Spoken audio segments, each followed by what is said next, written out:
Hello everyone, কেমন আছো সবাই? আশা করছি সবাই অনেক অনেক ভালো আছো, সুস্থ আছো। আমরাও কিন্তু বেশ ভালো আছি। আজ হলো শুক্রবার আর এখন সকাল ওই ৮টার মতো বাজে। এখন থেকেই তোমাদেরকে সাথে নিয়ে ব্লগটা শুরু করছি। আশা রাখছি আজকের ব্লগটাও তোমাদের ভালোই লাগবে। যদি ভালো লাগে তাহলে প্রথম থেকে শেষ পর্যন্ত দেখার অনুরোধ রইল। আজকে ঘুম থেকে উঠেছি ওই 5:30টার সময়। তবে আজকে শুক্রবার অনেক কিছু তোমার শ্যুট করেছি, মানে আজকে পুরো সারা দিনটাই আর কি সব কিছুই তো ভিডিও করেছি।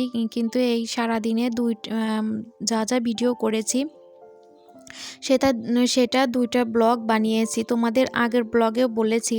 আর সকাল থেকে মানে ওই ধরো ৯টা ৯:৩০ কিংবা ১০টার মধ্যে যা যা কিছু করেছি সেগুলো সবটাই তোমাদের শুক্রবারের ব্লগে শেয়ার করছি, তোমরা দেখতেই পেয়েছো। আর বাকি যতটুকু ভিডিও করেছি তারপর থেকে কিংবা সকাল থেকে টুকটাক কিছু আর বাকি পরে যা করেছি সেগুলো আর শনিবারের ব্লগে তোমরা দেখতে পাবে। আশা রাখছি তোমাদের বেশ ভালোই লাগবে।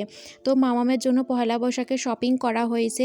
তেমন কিছু এবার শপিং করিনি, অনেক কিছু প্রত্যেকবার তো অনেক ধরনের জামা কাপড়ই কেনা হয় মামামের জন্য, তোমাদের সাথে শেয়ার করি। কিন্তু এবছর আর তেমন কিছু কেনাকাটা করিনি। মামামের কাকা মামামের জন্য 2টা গেঞ্জি কিনেছিল, সেই 2টা গেঞ্জি আগেই পরেছে।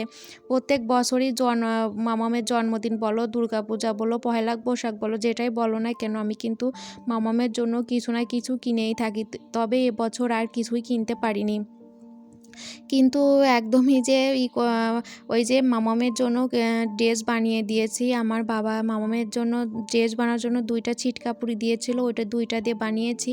আর টুকরো কাপড় দিয়েও মামামকে প্যান্ট জামা এগুলো আর কি বানিয়ে দিব। তো সেগুলো তোমাদের সাথে পরে শেয়ার করব। আর আর মামামের বাবা আসছিল, তো মামামের বাবা মামামের জন্য 2টা গেঞ্জি প্যান্ট এগুলো আর কি কিনে দিচ্ছে, সেগুলো তো তোমাদের সাথে ফার্স্টেই শেয়ার করলাম।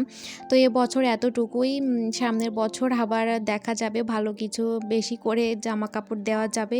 এবছর এতটুকুই আর কি, 2টা গেঞ্জি 2টা প্যান্ট। অবশ্য কেমন হয়েছে জানিও কিন্তু। তারপর সকালবেলা মাম্মামকে রেডি করিয়ে দিলাম। সকালের সমস্ত কাজকর্ম কিন্তু আমার হয়ে গেছে সবটা, তো সেগুলো তোমরা সবটা শুক্রবারের ব্লগেই দেখেছো। এই ব্লগে আর অত কিছু শেয়ার করিনি, কারণ আগের ব্লগে সবটাই তোমাদের দেখিয়েছি।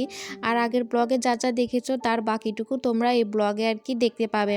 তো সমস্ত কাজকর্ম আমার হয়ে গেছে। তারপরে নিজে ফ্রেশ হয়ে জল খেয়ে এদিকে সকালের খাওয়া দাওয়া সবটা কমপ্লিট করে নিয়ে তারপর এখন এই যে শাখাটা পরিষ্কার করতে বসেছি। আর বোন রান্নাঘর মুছেছে, থালা বাসন ধুয়েছে খাওয়া দাওয়ার পরে। আমি যেহেতু সকালে করেছি, বোন আর কি এখন করছে। তো সমস্ত কাজকর্ম কমপ্লিট হয়ে গেছে। তো এখন শাখাটা পরিষ্কার করে তারপরে অনেকটা টাইম শুয়ে বসেই কাটানো যাবে। তারপর আবার দেখা হচ্ছে এখন ওই দুপুরবেলার দিকে।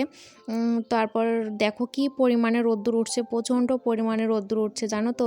এই রোদ্রে জামা কাপড় রাখাই যাবে না। সকালের দিকে মনে হচ্ছিল রোদ্দুর উঠবে না, তবে এখন দেখো কি পরিমাণ রোদ্দুর উঠছে। তবে যেগুলো শুকিয়ে গেছে সেগুলো সব উঠিয়ে নিয়েছি, যেগুলো এখনও ভেজা আছে মোটা মোটা অল্প ভেজা থাকলে উঠিয়ে নিতাম, উঠিয়ে বারান্দায় মেলে দিলে আর কি শুকিয়ে যেত অতটুকু। তবে অনেকটাই ভেজা আছে, এই জন্য এই যে ওই আর থেকে এই আরে এনে দিলাম। ওই আর থেকে এখন রোদ্দুর অনেকটাই চলে যাওয়া, তো এই জন্য এই আরে মেলে দিলাম। তো যেগুলো আর কি শুকিয়েছে ওগুলো সবটা কিন্তু উঠিয়ে নিয়েছি। তারপর মাম্মাম আর আমি দুজনে মিলে স্নান করে নিয়েছি।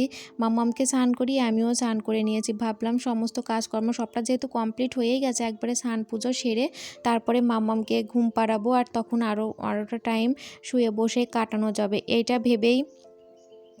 এটা ভেবেই আর কি ওই তাড়াহুড়ো না, ওই যে স্নান সেরে নিলাম, মামামকে স্নান করিয়ে দিয়েছি। এখন যে স্নান সেরে রেডি হয়ে নিচ্ছি, মুখে ক্রিম মেখে নিলাম, চুল আঁচড়ে নিচ্ছি। তারপরে কিন্তু সিঁদুরটাও পরে নেব, তাহলেই কিন্তু হয়ে যাবে। তারপরে পূজা দিতে যাব। আর সকালে রান্নাবান্নাতে তোমাদের আগের ব্লগে দেখিয়েছি, এই জন্য আর এই ব্লগে কিছু শেয়ার করলাম না। তো এখন সিঁদুরটাও দিয়ে নেব। আর মাম্মাম আর আমি আজ ম্যাচিং করে পড়েছি। তারপর দেখো ঠাকুর পূজাও দিয়েছি, একদম ফুল দিয়ে আসন ভর্তি করে সাজিয়ে দিয়েছি ঠাকুরের আসন। তারপর আবার দেখা হচ্ছে বিকেলবেলা। মাম্মামকে ঘুম পাড়িয়েছিলাম, মাম্মাম ঘুম থেকে উঠেছে। তো ভাবলাম মাম্মামের জন্য দুধটা জাল দিয়ে নিই। আজ একটু সকালই রান্নাবান্না করব, রান্নাবান্না করে রেখে তারপরে মাম্মামকে পড়তে বসাবো, না হলে মাম্মামের পেছনে সময় দেওয়া হয় না। এই জন্য তাড়াতাড়ি মাম্মাম উঠে পড়েছে, আমিও মাম্মামের সাথে উঠেছি, মানে শুয়েই ছিলাম, ঘুমাইনি। শুয়েই ছিলাম। তো উঠে এই যে এখন মামামের জন্য দুধটা জাল দিয়ে নিব। তো দুধ জাল দিয়ে রেখে তারপরে যে নয়নতারা ফুল গাছে নয়নতারা ফুল গাছ ওগুলো আর কি চারা হয়েছে, অনেক হয়েছে। তো যেগুলো বড় বড় হয়েছে সেগুলো আর কি উঠিয়ে নিলাম, এখন টবের মধ্যে লাগিয়ে দেব। তো প্রচুর গাছ হয়েছে আর নয়নতারা ফুল ভীষণ ভালো লাগে। আগে তো দেখেছো আমাদের বাড়িতে নয়নতারা ফুল গাছ ছিল, তারপর অনেক দিন ছিল না জানো তো। তারপর এখন এই যে বৃষ্টি পড়ে প্রচুর গাছ গজিয়েছে। তো সেইখান থেকে যেগুলো আর কি বড় বড় হয়েছে ওগুলো সবটা উঠিয়ে নিলাম, নিয়ে এখন এই যে লাগিয়ে দিচ্ছি। এগুলো লাগিয়ে তারপরে রান্নাবান্নাটাও করব। আর আমার মাম্মাম শোনাও আমার সাথে সাথে করবে, দেখো ও আমিও করছি, ও করবে দেখো। তো মামাম সোনা এই যে সাথে সাথে কাজ করতে ভীষণ পছন্দ করে, সব সময় আর কি বাধা দেই না, মাঝে মধ্যে একটু বাধা না দিলেও আর কি হয় না। তো সবগুলো গাছই লাগিয়েই দেয়, 3টা টপে গাছ লাগাবো, আরও 2টা টপে লাগাবো। সেই দুইটা টপ আমাদের এই যে সিঁড়ির কাছে থাকে, মানে ছোটদা আর কি বড় বড় টপ বানিয়েছিল দুইটা, ওই দুইটা কিন্তু ঘর রং করার সময় সাদা রঙও করেছে। তো সেই দুইটাতেও লাগাবো, দুই সাইডে হলে দেখতে ভালো লাগবে। তো এই 3টা টপে লাগালাম, আরও কিন্তু অনেক গাছ আছে, সেগুলো কিন্তু টাইচের ওই যে এখানে গাছ আছে ওখানেই আছে, কিন্তু ওগুলো এখনই ওঠাবো না, ছোট ছোট কেবল চারা হয়েছে। তো এখানে কি দুই পাশে দুইটাই টপ আছে, 2টা টবেও কিন্তু লাগিয়ে দেব। তো এখানে লাগালাম আর এই যে এই পাশটাতে লাগালাম, এই টবটাতে এখানে লাগিয়ে টবটা আবার সামনের দিকে একটু আগিয়ে আনবো। তারপর দেখো গাছ লাগিয়ে এখন কিন্তু গাছের জলও দিয়ে দিচ্ছি হালকা করে। এখন তো মাটি ভেজাই, তবে যেহেতু গাছটা লাগিয়েছি এই জন্য হালকা করে একটু জল দিয়ে দিলাম। জল দিয়ে তারপরে রান্নাঘরে মামাকে খাইয়ে দুধ খাইয়ে রান্নাঘরে চলে আসছি। এদিকে মাছ রান্না করেছি আর ভাত, তার সাথে আলু ভাজা আর সাথে করেছি কুমড়ো ভাজা। তারপর বাবা এই যে এনেছিল রাতের চপ, তার সাথে এই যে নিমকি মিষ্টি এগুলো।